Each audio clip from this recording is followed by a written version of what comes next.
Kevin Hartley, and I'm here today with my wife Mary Beth and fellow homesteader Ashley Ray, and we're going to talk about homesteading. We had a little conversation kind of going earlier, you know, what is the definition of homesteading? Headlights. I say there is no one set definition for homesteading. It's going to be different for everybody based on how much land you have, how much time you have, how much interest you have. So today I'm going to talk about it from my perspective. Okay, so this is going to be how I see it and what I do through a year in homesteading. A little bit of history. In 1862, we passed the Homesteading Act, which was designed to help expand our western development. Adult citizens could claim up to 160 acres for a small filing fee. You had to live on the land and make improvements for 5 years, and then the land was yours. At that point in time, most of the people living there were able to live off the land. Now, they couldn't produce everything, so if they had anything extra, they would sell that for cash and then be able to buy something that they wouldn't maybe necessarily be able to produce or make on their property. So, in my view, today, homesteading kind of goes two different ways. You'll see, I mean, as far as social media goes, I'm mostly on Facebook. I don't do the other ones. But you'll see, a lot of homesteads out there selling products that they've made, grown. They might third-party something like a homeopathic type things. They're trying to make their homestead a business. And in today's world, most people are also still working off of the homestead or the farm, just because they need insurance and things like that. They grow it, they raise it. They sell it either off their own property. They might go to a farmer's market like they have here at Gibson Park in the summer. Here again, they might work through another channel. Down in Edinburgh, there's the Edinburgh Market where you can sell your product through there and they'll take a share of the money. But they're trying to make a business out of homesteading. The other side is the self-sustaining homesteaders, and that's how I kind of view our group. We're not looking to make money off of it. We're just trying to be more self-sustaining so that if there is a little hiccup in the world, we aren't in a jam. We look back to COVID, eggs disappeared. At that time I had chickens, so I had eggs. I had beef in the freezer that we bought from a farm. We had pork from that farm. So we weren't really in a jam. We had canned things. So it's basically things that we're going to use ourselves. So what do we do throughout the year? January is probably the calmest month. I kind of start planning my year. What am I going to grow? Where am I going to grow it? When to plant it? When I say where am I going to grow it, it all depends how serious you are about crop rotations. I try not to grow the same thing in the same place every year. I'm sure people do, and I've never heard of anybody really having a problem, but they always talk about, the best way is to rotate around. So that's primarily where I'm growing because I know it's going to be in my yard. So that's the limit there. In February, we start to prune and spray the fruit trees. We might attend home and garden shows, get our cool weather crop seeds in.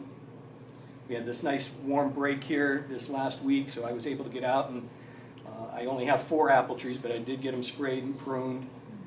My blueberries, the rabbits did an excellent job of pruning them this year. I'm not sure if we'll get many blueberries.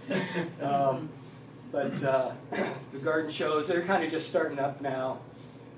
And I haven't started any seeds just yet because usually I start them way too early. And so I've worked really hard at holding off on starting the seeds this year. So probably in the next week or so I'll be starting the first of my seeds. A little, we'll be pruning the raspberries. You got to get that done before the buds start to come out too much. We'll be removing the mulches off of the garlic and the asparagus. Getting the soil ready for the summer, planting seasons. We'll be adding compost. Hopefully my cool weather crops will be ready to come in, go into the ground probably late March.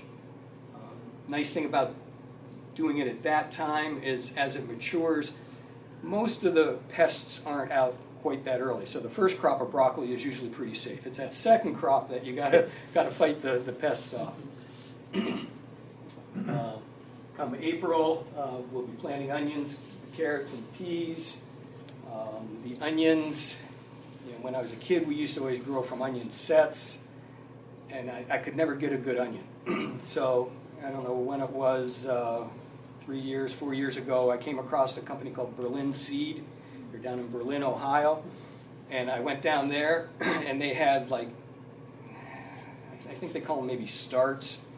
It's not a bulb like an onion set, but it's not the real fine onions that you see usually like at stands or something like that. And I got those, and a world of difference. It was amazing how well they turned out. In May, the soil's warmed up enough that we can start to plant the warmer season crops. Potatoes will go in, corn, your tomatoes, peppers, your squashes. I'll start to harvest the rhubarb then. They don't have a lot of rhubarb. It's just my wife and I. She doesn't care for rhubarb, so it's always a little bit of a battle there. June, plant some beans. Start to harvest the strawberries, and the broccoli, and the onions. You don't, when it's just two of us, we don't really need a lot of any one particular thing as far as like fresh fruits go and things like that. Like the strawberries, we produce a lot of strawberries, but we freeze most of them to use throughout the winter. So at that point, that's probably one of the first things we'll start to preserve is the strawberries and the broccoli. July, the garlic will be harvested and the blueberries start to come in. There again, we'll start to freeze the blueberries. Plant the second crop of broccoli. August, we're going to start harvesting tomatoes, corn, and squash. There again, you might start to preserve tomatoes, whether it be just tomatoes as is, or make a sauce, salsa, things like that. Corn, we don't usually can too much corn. Usually we eat most of that fresh. And then the squash, most of that is done fresh also, like your zucchinis and things like that. September, you're going to be still harvesting tomatoes. The apples will start to come in, and your carrots, we'll start to can the carrots, continue to can the tomatoes, and start to make applesauce, along with, apple crisp or pies, things like that to have fresh. October, I'll plant the garlic. I plant a hardneck garlic in the fall. I think softneck usually goes in the spring. I'm not positive on that, but I usually do a hardneck, and that gets planted in the fall. Depending on the weather, you might even actually see it start to grow through the winter. That's fine. Don't worry. The cold isn't going to do any damage to it. And then come spring, after you pull that mulch off, you'll start to see it really produce. One thing I forgot to put on here, now that I'm talking about the garlic, back as it's growing, it's going to produce what they call a scape, which is the blossom. And you'll cut those off. A lot of people use them in different dishes, but by cutting them off, that helps the bulb produce a bigger bulb. If you leave it go to bloom, it'll produce a little cluster of what looks like little cloves. And if you take one of those little cloves and plant it in the ground in the fall, the next spring or the next season, it's like a garlicky green onion. If you let it go one more year, it will produce a clump of heads. So that one little one will produce about 9 different heads. But they aren't like picture perfect enter in a fair clove, because they're all grown together. But you can really produce a lot of cloves of garlic, but it will take you 2 years to do that. You're going to start to close your garden down in October. As things finalize, you'll be pulling things out. Here again, there's a lot of talk about whether you should put like a cover crop on the garden versus bare soil through the winter. I've never done much with cover crops. I usually just kind of let the soil go as is. I've never had a problem. I guess maybe if I had acres, yes, maybe it could blow away, but in my backyard, I've never had a problem with that. You're going to mulch the asparagus. You'll mulch the garlic as you plant it in also. October, you're still harvesting tomatoes. If you grow tomatoes, you know what I'm talking about. November, the cool crops will be getting harvested. Your broccoli, Brussels sprouts, if you have cabbage. You'll continue to close the garden down as things finalize. December, still any final cool weather crops. The one year the weather was fairly mild. I harvested my last carrots, I think, Christmas Eve. Now, I've heard of people putting like mulches over their carrots and keeping them in the ground longer. I've never tried that. Maybe someday I will. But you'll harvest your cool weather crops and you'll continue to close the garden down. And then you have your all-year tasks also. So you've got the weed battle. Now, I put mulches on the garlic and the asparagus in the fall to protect them through the winter. I pull them off, and then I put mulch back onto the garlic to keep the weeds out of the way. And I usually use grass clippings, and I'll have 3-4 inches of grass clippings on there. And I'll do that with the garlic. I'll do it with whatever I can if I've got enough grass clippings. Do it with the tomatoes. I usually have like soaker hoses around the tomato plants. I'll put the mulch over the top of that so that the moisture doesn't evaporate quite as quick. But it keeps the weeds down. It does help in time out in the garden, things like that. Got to watch the weather. That pertains to the water also. Get into a dry spell. Do I have to water? Is it raining too much? How do I handle things then? So you got those tasks.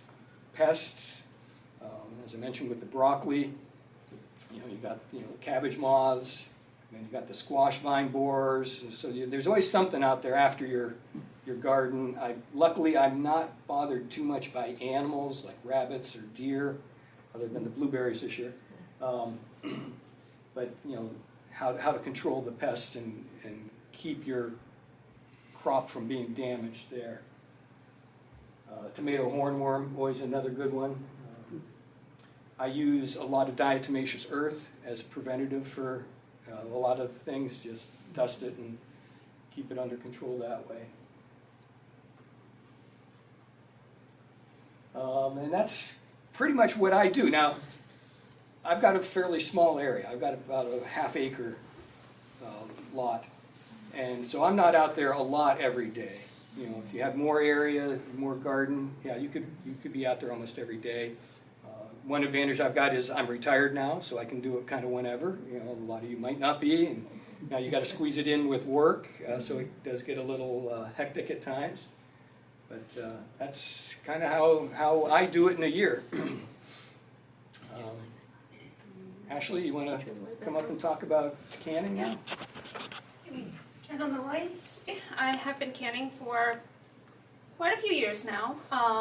So I guess the one question is, why canning? Why don't we just freeze things? A lot of people can't have a chest freezer. What happens if the power goes out? So that's one big reason to can. Also, you know that corn in August, off the ear, you bite into it, and it's almost magical. It's so sweet. You can can corn off a cob and have it taste the same way. It is absolutely delicious.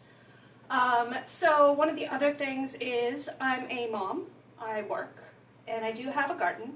I don't grow my own corn. But when it's Thursday night, I'm exhausted. I just want to get dinner on the table. I can pull off a jar of chicken soup base, throw in some noodles, dinner's ready in 20 minutes. So that is awesome. So the difference between, there's two types of canning. well, 3 technically, but there's pressure canning and there's water bath canning. And here is the pressure canner. And this is just, it's almost like a pressure cooker. Sometimes you'll see kind of a gauge on it, and it comes with a weight that, for your altitude, depends on how many rings you put on, but you put that on, and that's what keeps the pressure. And then this button will pop up and tell you you have pressure, and this is your safety valve that will tell you, like, if there's something wrong with the seal and it overpressures, this will bust out so it doesn't explode.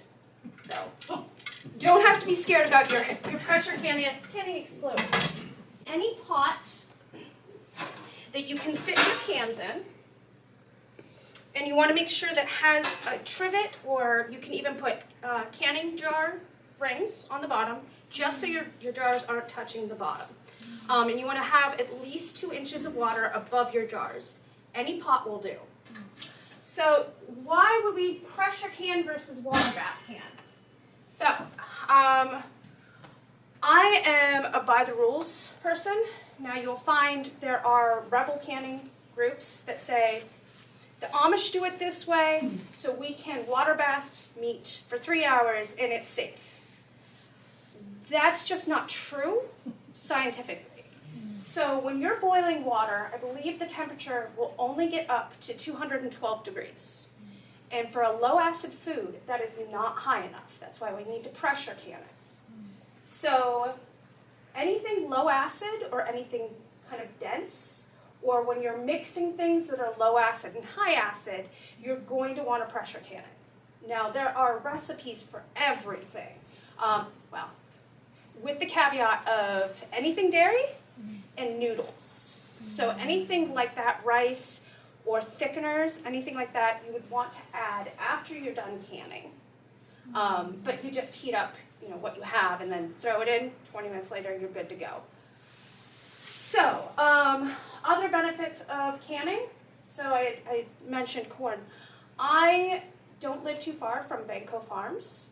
So last year I spent, I think it was $22 for 66 ears of local corn, and I pressure canned it, and I still have corn on my shelf, and that's from last August. Something like chicken broth. I make my own chicken broth. Anytime we have a chicken or bones, anything like that, they get thrown in the freezer. All my veggie scraps get thrown in the freezer, and then when I have enough, I just let it boil for overnight in my roaster, and then I have essentially free chicken broth from something that I would have just thrown away. So do you want to? Okay, so I mean, That's pretty much the basics. yeah.